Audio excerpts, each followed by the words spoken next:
Hey everyone. What's up? Welcome to our live. Okay, let's see here. Oh, that's invite friends to watch. That's not the right button. That's not the right button. Nope, not the right button again. How do I? Hang on, we're getting them right now. Just hold up a second. Okay. We are going to add Josh and Shanna into our live. Should we text them and tell them to join the live? Well, I'm going to text them from your phone. Okay. Hang out with us for a minute. Hang out with us for a minute. We are going to let everyone... What up, Jessica? Alan? Get on the live. Oh my gosh, I don't know where anything is on her phone. Okay. I cannot even with this man right now. It's pretty ridiculous. How was your day, everyone? Jessica? Eric? My day was good. My day was really good. And it's better now that we're hanging out with Jessica Allen. Mm-hmm. There will be others soon. Yeah, I hung out with Jessica till midnight last night. Just about, which is normal because when Jess and I get together, we hang out till midnight. Oh, okay, there she is. Okay, Shanna, we are going to add you. Oh, it's happening. It's on now, guys. It is on. Yes, it was fun. If you have not checked out, is it Kemsy's? No, it is. That's what's up. That's like the place to be. Okay. They're here. Hey guys. What's up, man? Okay, we're gonna have to sit closer together. Oh, we are? Okay. Yeah, look. We need a couch. Like what? Hey. All right. We're gonna hang out for just a second. We're gonna let just a few more. We're gonna let more people get on. And I'm trying to... If you, we're with Shanna. So Josh, if you get on your account, you might be able to share somehow, like share it. I got this. Okay, Eric's got it. He's sharing it. Okay. Holy moly. All right. Right, we're not going to waste any time. We're just going to jump right in, and when people show up, they're going to show up. That's right. Welcome, Beams. Thank you. Beams family. This is part 2. Mm-hmm. This is part 2, episode 2. Episode 2. Of, we're calling it Uncharted, and we're demystifying orphan care. And we're doing that by just bringing people on who are waist deep, neck deep involved in orphan care in one way, form, or facet, and foster care, adoption. We're going to have a CPS caseworker on at some point here in the next few weeks. Yeah. So we've got some really cool stuff lined up. We're really excited about it. Mm-hmm. And lots of conversations that are taking place even after the last video that we did with the Williams. Tons of questions that were coming around. Yes, lots of great questions. So we have the Beams family today. Josh and Shanna are with us, and they're joining us on Facebook Live because they don't live by us. No, or I guess we sad technically don't live by you anymore. Yeah. No, you used to live by us. You used to live like real close to us. Yeah. That's right. Yeah. And then the hurricane came through, and we were like, no, gots to go. We're not doing that anymore. No. So I tell you what, I'm just gonna let you guys jump in real quick. Why don't you just take a few minutes, tell us about you, your family, kind of how you came to where you are now. Just run with it, and we'll just kind of go from there. All right. Okay. My name is Josh Beams, and this is Shanna. We live in Pasadena, Deer Park area. I'm a coach and a teacher at a local Christian school. I teach high school and coach football, and I'm about to start basketball pretty soon. So. I'm Shanna. I work full-time as a manager of a pet resort. I also do some graphic design, web design, stuff like that on the side. And then we also are recently in charge of shoes ministry. And for those who don't know what shoes ministry is, it stands for Showing Hope by Offering Essential Supplies. And it is a foster care ministry for foster parents. So we provide essential supplies like beds, car seats, diapers, wipes, cribs, things like that. And the goal is that no one would ever have to turn away a child in crisis because they didn't have the resources to take them in. And so we've been doing that. Josh has been the president of that since August. We've been fostering for 4 years. We fostered 9 kids total, and we have a biological son who's 5 years old. We have a foster daughter who's 4. We adopted a little 22-month-old boy actually a year ago tomorrow. I just realized that was going to be a year tomorrow that we adopted him. He's 22 months now. And then at the end of June, we got a call about a newborn who he's 3 months old now, and we are in the process of adopting him. And so we currently have 4 kids, and they're all in bed. And so we're really hoping that they're going to stay that way for the next hour. So if one of them gets up and we start screaming at them, it's not protocol. It's not usually how things go. Go back to bed. We're usually pretty calm about it. Yes. And we got the call about the newest edition. We had a strict no baby rule. Strict. And well, we broke it. He had a strict no baby rule. Yeah.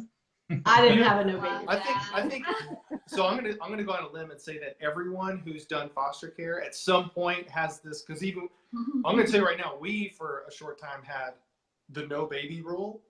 Yeah. And I think you have that until they call and say the word baby. Hey, do you want a baby? And you're like, yeah. Once you hear the word baby, it's like, okay, yeah. I'll go ahead and take. Yeah. Almost. I mean, I hate to relate to that. Almost like a puppy. Like you can't say no to a puppy. Like you can't say no to a baby. Yes. No, you certainly just can't. Feel your heart. So, okay, let me ask you this. You said you guys have been fostering for 4 years, and your son is 5, right? 5. So you guys started this when he was 1. Yeah. He was 18 months old when we were licensed, and people Wow. told us you should wait. He's so young. Wait till he's older.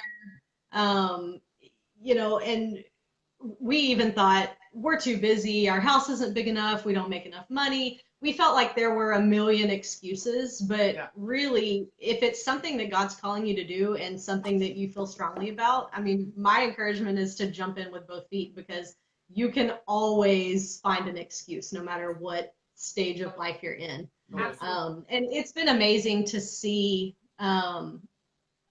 how Asher has reacted to this. You know, at 18 months, he doesn't remember a time where we weren't fostering. And it's amazing to see his compassion for other kids and how he welcomes them into our home and shares his toys and all of these things. And so we always kind of laugh, but it's true when we say that God put him in our family because he was made for this. Yeah. You know, and so it's really amazing. And I mean, I think he would say the same, that there's no regrets, you know, starting with him so young. I mean, you know, not only have we been fostering, but we've built our family in this way too. You know, and so it's really been an amazing experience. Sometimes even when we've taken like short breaks in between kids, he'll say, well, when are we going to get another friend? Like, I guess it's time to do it again. It's a friend when they come in, but then every kid that leaves, it's brother and sister. You know, my sister so-and-so has, you know, maybe they've been gone for 2 years, but it's still his sister, it's still his brother. Yeah. And so it's really neat. That is really cool. Yeah. Wow. So I mean, when we got... Oh, I'm sorry. What I was going to ask you is as you're fostering and kids are coming in and they're going home, so as they complete the cycle, I guess, come in and come back out. How did you guys make the decision to take a break? And when you took a break, how long was that for? Was it like a few weeks or a few months, or kind of we actually took a break for about 5 months last year, and I think we just felt it. We felt exhausted and like we were spent. We didn't have anything left at that time to give to a kid. And we had just adopted Benjamin, and so we really wanted to let him transition, kind of see what life as a family of 4 at that time, you know, was like. And you know, I think you just know. You just know when you need a break I and need a break. when you have to walk away for a little while. And I can say after 5 months, we felt refreshed. We felt ready. We felt prepared to jump back in. And so it's definitely needed. I think from the very beginning, what the greatest thing about our foster journey so far that I've loved is we've always kind of been on the same page. When we got started, and we can talk about that in a second, we were on the same page. And when we adopted Benjamin, both of us were like, we need a break, we need a break. And so we took a break, and then we started talking about it, kind of mentioning, hey, you know, how you feeling? And we're like, yeah, I think it's about time to give him a call, because I mean, as soon as you make that call, and Oh yeah. As soon as You have a kid that night. it's not gonna take that long. And so Yeah. we've always really kind of been on the same page. So Yeah. Well, you brought it up, so we're gonna jump right into it. Talk us through what took you from having a 1-year-old and 18-month-old to saying, hey, let's bring random kids into our house. So when we first got married, we just one time said, you know, it'd be cool to maybe have one and adopt one. We had this grand plan for ourselves, you know. Yeah. And so you know, and we really didn't know anything about adoption at that point. And so we were at a church, our previous church, and they did a great series called Wanted.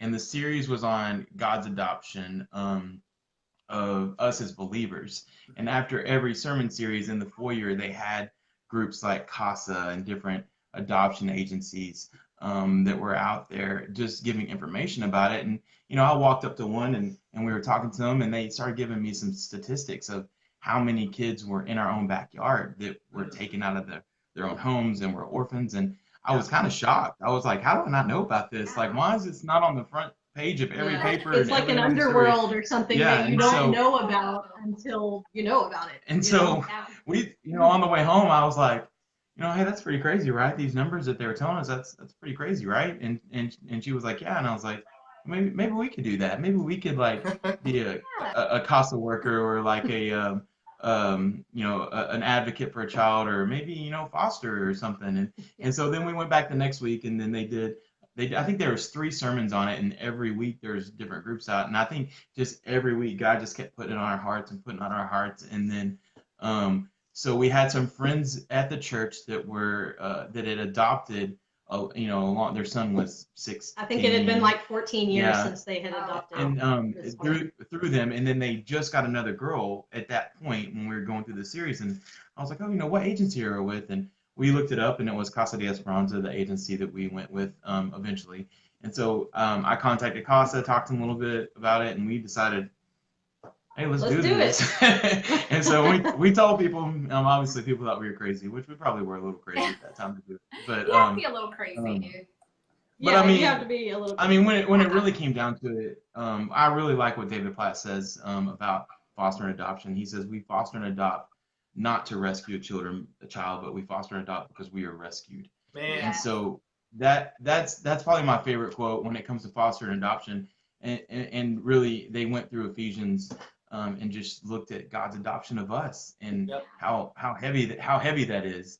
And so I can't think of a better way really to live out the gospel than be involved in foster care and adoption. And you know, these kids have taught me way more than I've ever taught them. For sure. And God continues just to show me things through them, and just to be a part of the adoption process has just been great, and just a God glorifying thing. And because he's the one that I would have never thought of myself as being a foster parent. And when we went into fostering, adoption was not our primary purpose. Yeah. We said we're just going to foster. If a child becomes available for adoption, we will definitely be interested in that. Right. And it's come up twice now with the cases that we've had. And so it's really just been amazing to see, because we see these 2 boys, you know, that are permanent members of our family. Yeah. And they're perfect. They're perfect for our family. God had a plan for us Mm-hmm. the whole time that we didn't know. You know, when we got married and said, Yeah. "Oh, we're gonna foster or we're gonna have one and adopt one," it was like we had this grand plan, but God had something so much bigger for us. You Every know? time I make a plan, God just goes against it, like the no babies. So, He so now doesn't. He that, so now that doesn't. you know the pattern, are you purposely making plans that are so far out there that you know, like, okay, so he won't do that, he'll just do this? Yeah. So I think after a while, we've just kind of learned to sit back and enjoy the What's ride, one whatever, more? you know, whatever comes. Yeah. What's one Yeah. more? And for sure, it's not always been easy. No.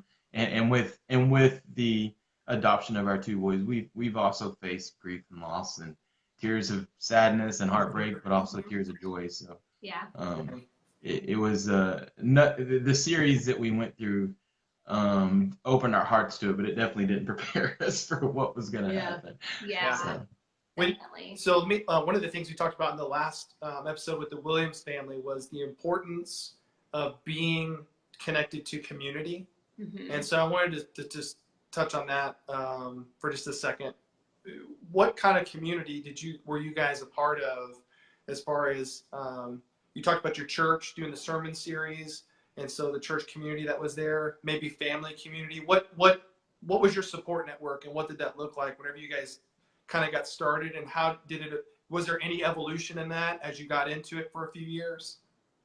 Yeah, I mean, when we first started, we didn't have much of a support system aside from our family. But as far as having people around us who had been in our position, I know when we first started, I felt pretty alone in that for the most part. You know, always thinking, you know, who can I talk to about this? You know, I can call mom, I can call my sister, I can call these people, but nobody really understood because they hadn't exactly been there. But over the years that we fostered, we've met so many people. You know, we met you guys. You know, we met. I don't want to start naming names because there's a lot. But you know, I can't say that we're a part of a group necessarily that meets together necessarily, but we've come to know lots of different couples from various places who have kind of joined us on this walk, and we've joined them on their walk. And so you kind of don't feel like you're alone anymore, you know, once you actually get into this community. And it's a community, of course, that we never even knew existed until we started this. And now, you know, you can get in these Facebook groups for, you know, different regions around the state, and there's thousands of foster families in there, and you think, wow, you know, I didn't know a single one when I started, but now I feel like I have a support system. It's like So it is out there for sure. The support system is out there once you just jump in and get involved. Another cool part of the community aspect of it too is, you know, like we didn't know when we first got into it, the need for foster care, but we've been able to reach out to our churches that we've been a part of, and you know, when we got the call for our last baby, baby EJ, the church we were at, they had not gone through this process with us yet, and so they were kind of taken aback by it, like, we saw you yesterday and you had no baby, and today you do. And so they were great though. That was a really awesome thing to see our church community get involved with us. And when we showed up to church the next week, they had like a little baby shower for us with diapers and wipes, and we haven't run out of those diapers or wipes yet. I mean, people were so supportive, and it was incredible to see our church community rally around us, you know, without even thinking about it. And then the next week, our pastor was like, "Hey, can you get up and talk tonight about what happened with this child and stuff?" And I was like, "Oh, okay." And so we got up, and it was during the prayer service, and we talked about. I don't think you know what you're asking for. And so I'm like, you give a pastor's kid a mic and tell him to talk about foster care, it'll be a long time. I know. And you know, we're pretty passionate about it. So you give us a platform, and we could probably talk to you all night. And it was a great experience, and we got a lot of feedback, and we just felt a lot of love from our church that we are right now since we've had baby EJ, and every week they're wanting to come up and see him, and even the kids at our church, because we have a lot of kids at our church, were coming up and asking questions about it, and so it was it's just been a really cool thing. So that's another part of the community, and of course our family's important. Yeah. Without We our couldn't do family, it without our family. no. So, Yeah. definitely. Yes. Man. Well, I'll take a moment to tell you guys. We'll tell you guys as we began our journey years ago and started kind of finding out what all this was about. We met you guys. We met the Caros. We met several other families that had kind of like been there and done that. We're doing it. We're kind of already in the midst of it.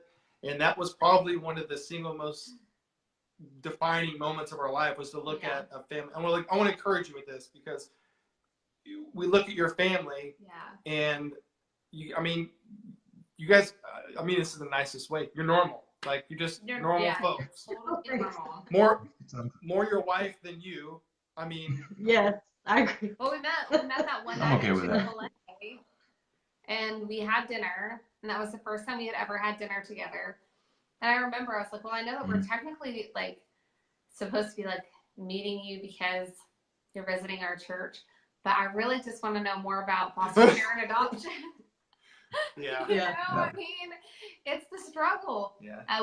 We really wanted to know more. We knew this is what God was calling us to, but it's just, you know, you have to look at the other families around you that you know that are like doing the thing, because I think that's what encourages people. That's what makes it less scary. Whenever we met you guys, you know, at church, it's like, oh, hey, they seem really cool. But when you sit down and you share a meal with someone and you connect with them on that level, like, whoa, they're so normal and they're so cool and they're foster parents. They're our age and they get it. Like, so just to be around other people that are the same age as us, like in the same stage of life, it's really encouraging. I would say that, you know, we talk about the theology of adoption, which you hit on earlier, and then the gospel being displayed in orphan care.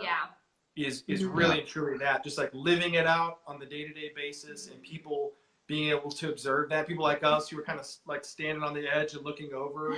Man, I would even go as far as to say there's people who have seen you and watched your family, and you may not ever even know that it had, you know, some kind of impact going forward. And I think that's so important, because people are watching this video here and others, and they're in the same spot. They're kind of teetering. They're looking over the edge. They're like, man, I kind of want to do this, but I'm afraid of this. I'm afraid of that.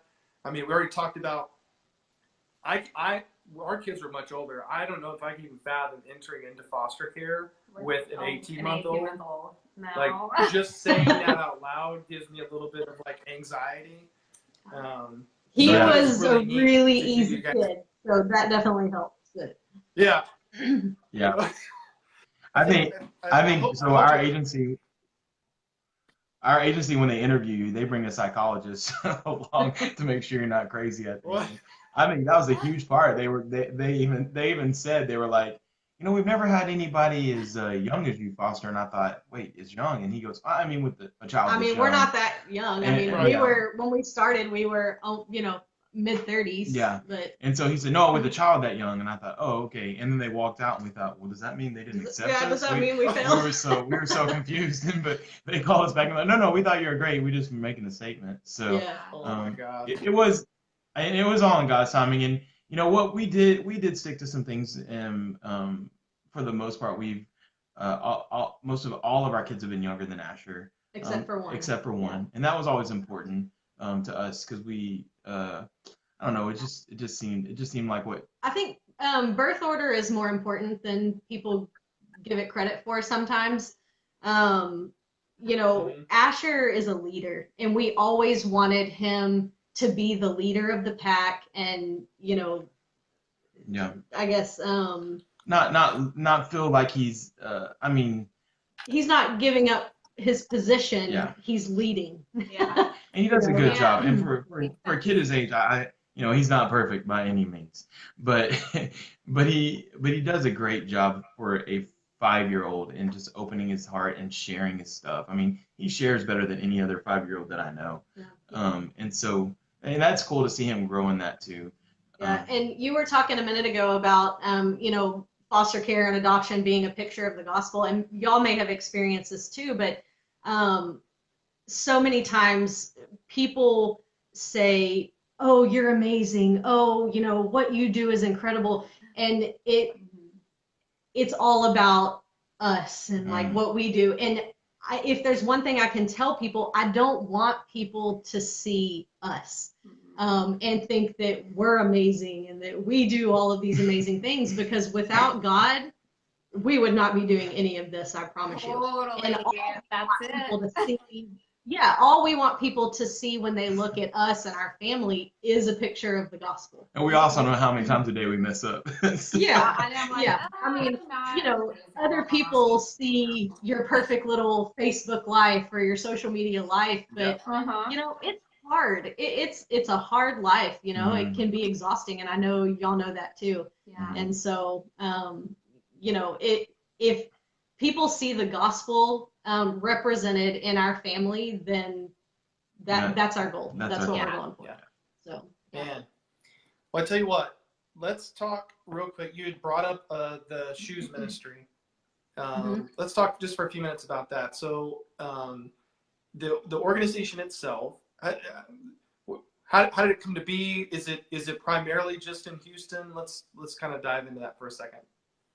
It's mainly in the Houston area. Yeah, we serve the greater Houston area. It started in 2000. Yeah, so our friends, the Crouches, actually started this ministry back in 2012. And how it started was they were working some, I think, with the Boys and Girls Harbor. And when they were working with a particular kid, they were talking to the house parents in one of the cottages and said, you know, what's your challenge? And they said the challenge is keeping all of these kids in shoes that fit.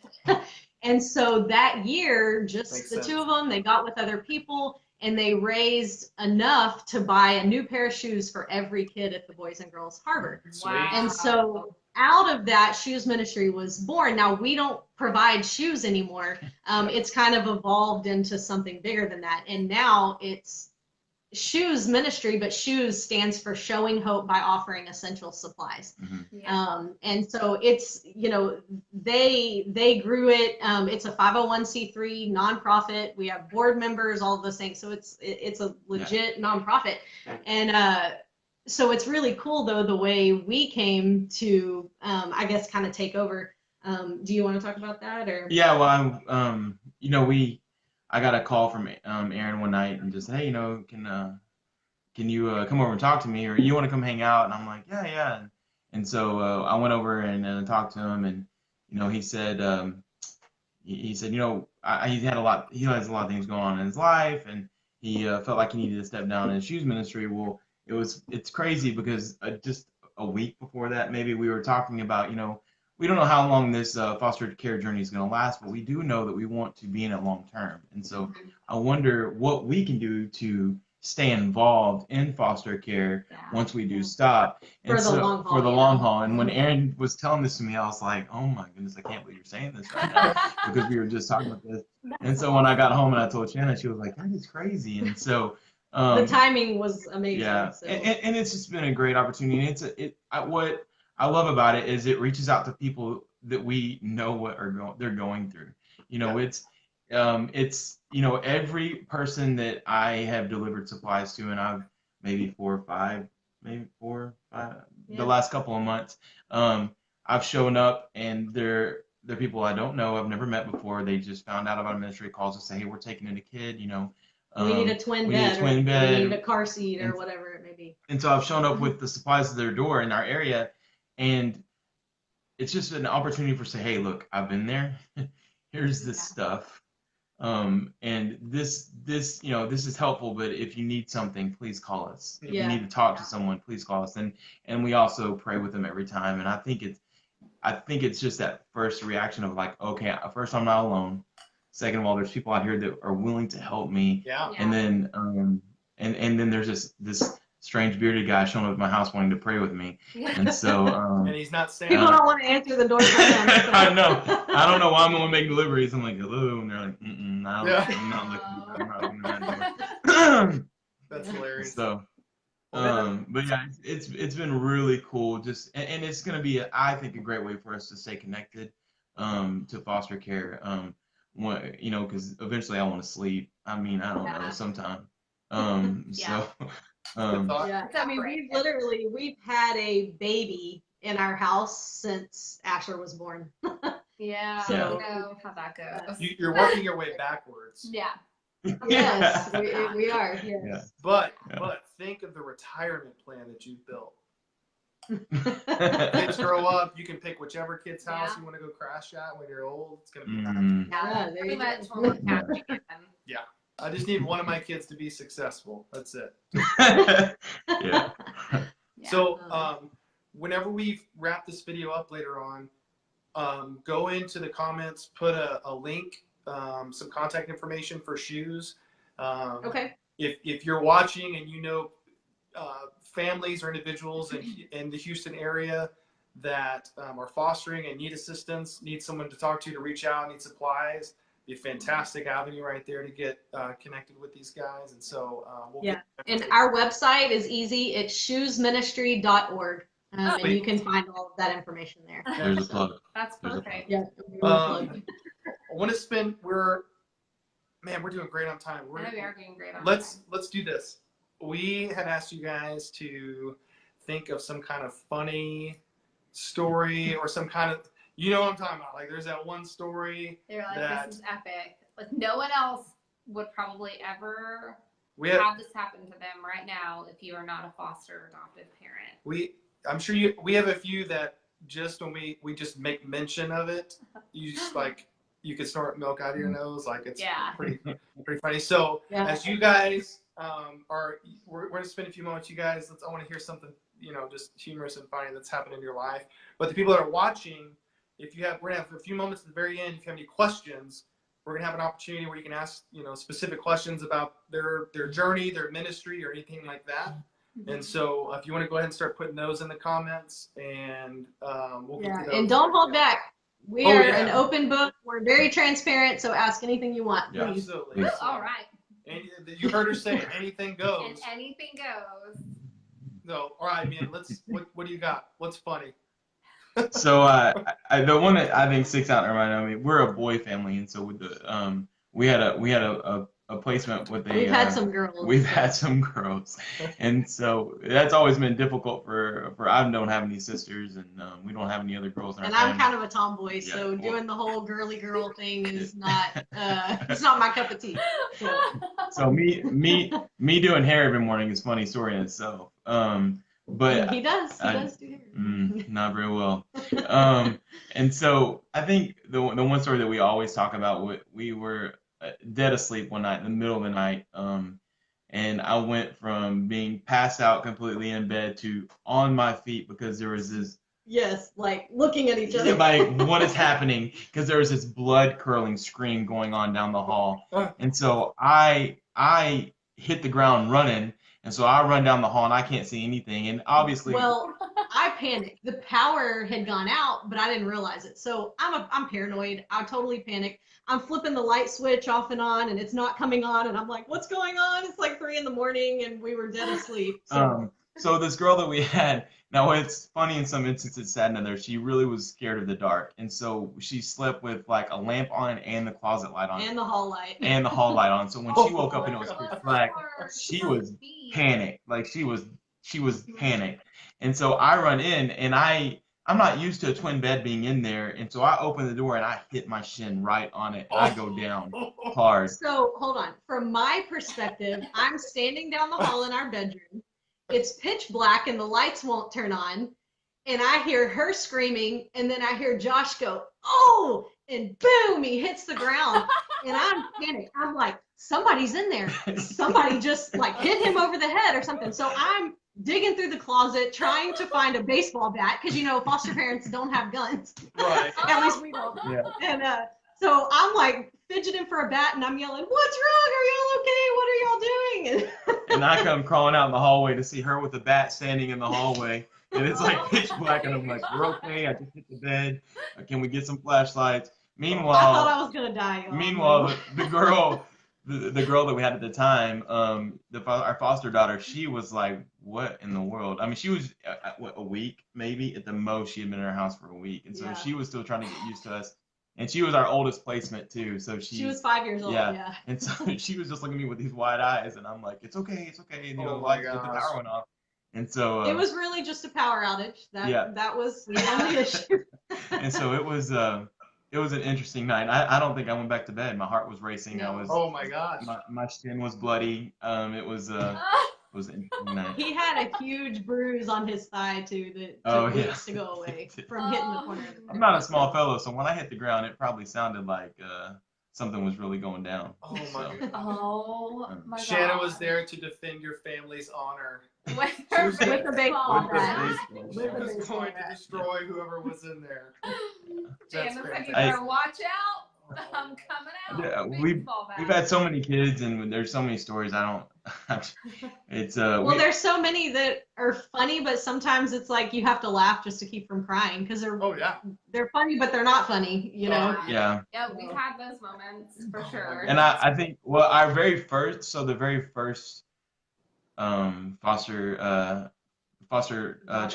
daughter that we've had, the very first foster child that we had, got a call. I got the call at work. I had to like leave work. They said you have 2 hours. This is our first one. Yeah. So Can you be here in 2 hours? we were, our life completely flipped upside down, and we got used to it after that, which is kind of funny that you can get used to that. But we were, trying to get everything together, and we got home, and when we got home, our dog was with her. We went to pick her up, and then So we picked her up, and we brought her home, and as we walk in the house, she was very scared. She was she's 10 months old. She was 10 months old, but she was very nervous, especially with me. She was not having any part of me, and we opened the door, and our dog, who is a Great Dane, and he is she's 150 pounds. 150 pounds. He's a big boy. He comes running up, and he gets excited, but he rips his nail off as he's running toward me, completely off, and blood just starts. If you have dogs, you know how much dog nails bleed. It looked like a horror film in our house, and so then But he kept running. He just kept running. It was And all over so- the carpet, all over the walls, in the cabinets in the kitchen. It was our very first time of bringing a foster child into our home, and we had blood everywhere, all over the house. And so that's another moment that we It often made think for a about. stressful night for sure. But it's funny to laugh at it now, but at the time, it Not was, so funny. Yeah, Not so funny. We almost found a place for that dog the next Not day. probably. We're like, come into our home, young child. We're nothing traumatic in here. There's just blood everywhere. Blood everywhere. Oh my Yeah, gosh. that's pretty hilarious. awful. That's so funny. Well, we have just a couple questions here, and if you've got any questions that you want to ask, we're kind of teetering to the end of our session here. But this is really neat. So we got one question here that was asking what agency that you guys work with. But what's funny or what's neat about this is the person who's asking it is actually a family that we met. An adopted family that we met in Houston. At Chipotle. Okay. They were sitting a table over from us. And I was like, oh, their family kind of looks like our family. It's like, hey, your family looks like our family. Anyway, it was. So then how can you not talk to them? You're like, so I feel like we should already be friends because your family looks like our family. And we are different. We immediately made the connection. Anyway, long story short, they're a fantastic family. Yes. And so they were asking what agency you guys work with. And so if you want to talk about that for a few seconds, and also if you could just point out what differentiates CASA, the agency that you're with, from other agencies. Like why did you choose that agency over another one? Okay. So the agency that we foster with is Casa de Esperanza. They're located just south of the Texas Medical Center. And we love them. They are amazing. They're like our second family. As far as what differentiates them, so they have been around since the 80s. And one thing that I think is really cool about them that a lot of people don't know, in the 80s when they started, there was an HIV crisis. Yeah. And back then, there were not agencies that took kids that were HIV exposed or positive. And Casa de Esperanza was one of the first ones to do that. And so when they started in the 80s, they immediately started taking in kids who were HIV exposed and HIV positive. And so I think that's something that's really cool about them. Yeah. It's also something they're still known for today, and I mean and thank God that the numbers have gone down for the kids that are exposed. There's effective treatment now, but in the 80s when they started doing that, there was a big stigma attached to that. There was not treatment. It was a death sentence and things like that.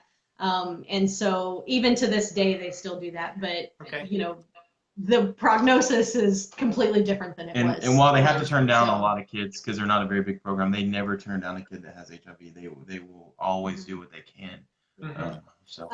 And another thing that's unique about them is they take CPS cases and they also take voluntary placements. So we've had both. We've had CPS placements, we've had voluntary placements. So voluntary placements, there's pros, there's cons. Some of the cons, or one of the biggest con is that there's not a legally binding plan in place, for these kids. But a plus side is that parents who are, maybe they're ill, they're homeless, they need to go into a drug rehab program or something like that, before CPS gets involved and takes their kids, they can voluntarily walk into CASA and say, I need to place my child so that I can get help. And CASA works with them, and they work with the whole family. It's not just the kid, but they help the parent get the services that they need. They place the child voluntarily with a foster family so that they can get the help that they need. And so it's really neat that they do that, because so many times, once CPS gets involved, you're so far gone at that point.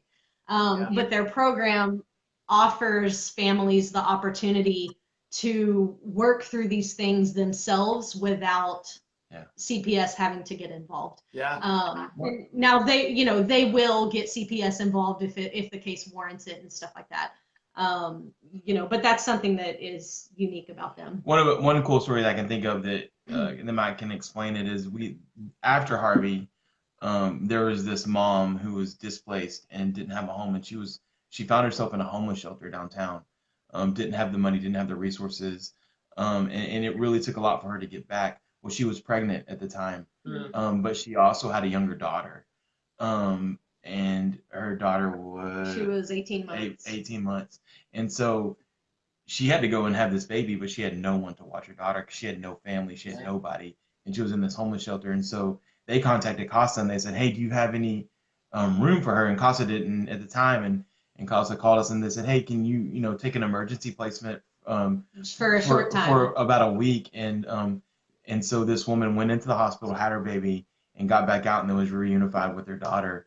And CASA was able to allow that mom a safe place for her daughter without getting CPS involved, without having, because she didn't do anything wrong, she just needed a spot. And so that's just one story. I mean, most of them aren't like that, but that was a cool way that we could take in a child. And we've had several cases too that are CPS involved, but they don't have custody. And so CPS can go and say, look, we know this program, we're giving you an opportunity to voluntarily place your child while you get help.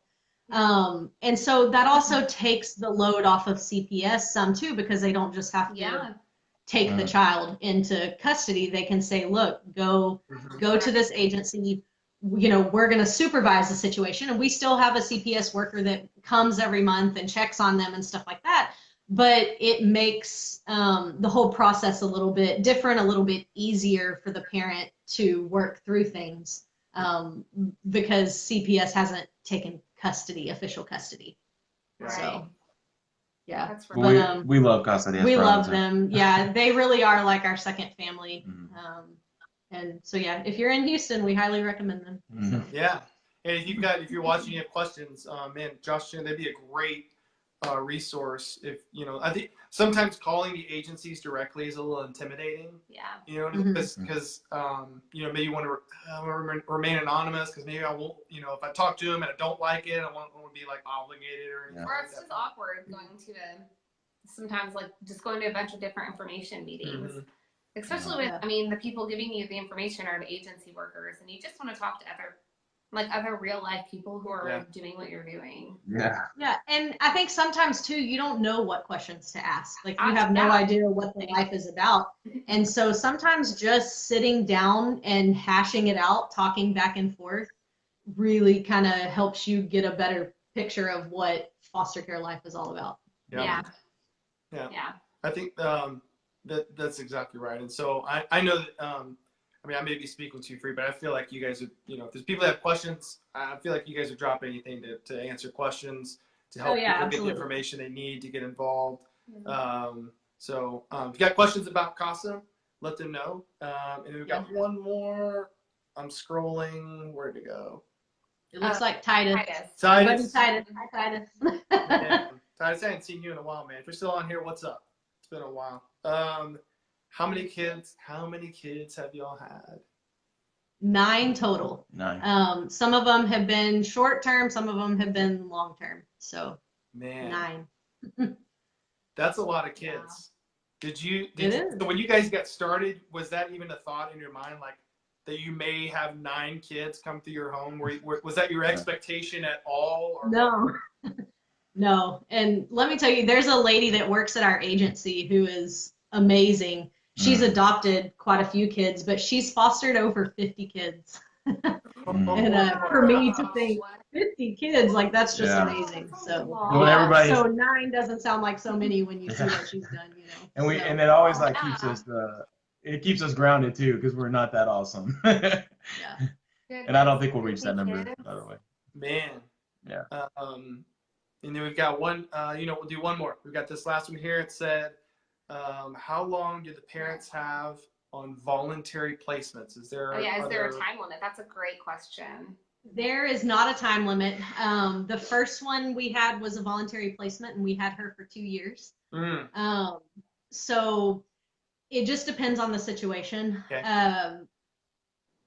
You know, if a child is placed voluntarily and a parent comes back and says, okay, I'm ready for my child back, and it's been 3 weeks or a month or however long, and CASA says this is not a good situation, they can opt to get CPS involved at that point. Okay. And then they can say, look, this is the situation. You know, do you feel the need to take custody? And then CPS can make the decision whether they want to pursue that or whether the child can go home. And so it's not just like they can walk back in and say, okay, you know, All right. every situation is different. Yeah. So That's really neat. That's really neat. We talk about orphan care on the church side and view it kind of as a stream. And I really think that what they're doing specifically with those families is so far upstream. Right. You know, and what I mean by that, you know, kind of preventing kids from even having to go into put into the, you know, the quote unquote system. Even though it seems like they're kind of going through some of the same motions. I think there's such a stigma with foster care and CPS, and you guys know as well as we do, as soon as a kid enters into the system, there's a really good chance they're not going to be at that same foster home for very long. They're going to get bounced to another home, and it spirals out of control. And so it's really neat to see somebody taking the approach of kind of getting this early on and saying, hey, if we can help them out now, if we can shore up a few things that you know, they can, you know, kind of get back into this. You know, they can have their kids back and not even have to go through that or be in that mess. That's really cool. See them active in that. Well, man, this was fun. This was really good. this was fun. Yeah. It's really good to talk to you guys. So we miss y'all. Yeah, we miss y'all. Oh my gosh, we're just thinking the same thing. When you're up in this area, call us because you have family up here, right? Somewhere. Yeah, Dallas his family area. lives in Greenville. So not too far. Okay, so I mean, don't have an excuse. Yeah, when you're up this way, you just let us know. We'll meet you wherever, or you can come to our house. We have a guest bedroom now. Okay. Yeah, we'll definitely hit y'all up when we come that way. And we have a pool. We wouldn't even notice a couple more kids in here. No, I mean, we have so many beds because we just expect to have more kids one day. Yeah. So. Just bring them all. It's fine. Bring them all. We have 2 pack and plays now. We have all the beds. Yeah. We have all the rooms. Yeah, once you get past 2 or 3, it really doesn't matter how many you add at that point. No, it doesn't matter. No, it's like, come on, bring them all. Yeah. Well, if you guys think of any questions, if you're gonna come back, if people who are watching this later on, if you have questions, post them in here. We're gonna both of us, we're gonna kind of monitor the discussion in there and answer questions as they come around. Oh, okay. You post a link for Casa de Esperanza. Oh yeah. Also. If you throw Yeah, we will, and we'll check the post, and we'll be happy to answer any questions. Yeah. So. Perfect. Awesome. Perfect. Well, man, super excited to have you guys on. Good to talk to you again. You guys are so much Yeah, fun. I know I missed you. And man, so if you need anything else from these guys, let them know. Catch us. I don't even remember when the next one is. Oh, it's on our calendar. Hold on. If I can find anything on Eric's phone, it's the struggle. It's fine. We'll post that later on too. There's another one of these that's coming up very soon with another family. No, I think next is CPS. Well. I think next is CPS. We're really ruining this at this I'm point. sorry. Just keep talking about something else. It was great till you started doing this right now. Today's the night. Today's the 9th. Let's see. Sorry, guys. Oh, I'm sorry. Monday the 15th, we're interviewing the Shippey family. They were they adopted. Yeah. They've adopted 3 girls now, but their first 2 placements were from the Boys and Girls Harbor. And they just had it for a weekend and ended up adopting. Well, good way their story. So we got another Houston family. We have another Houston family. Oh, Thursday next week we're interviewing our friends the Brights. They're gonna talk about kinship. They're gonna talk about kinship adoption. Oh, and then the following week is. Y'all hear our baby screaming right now?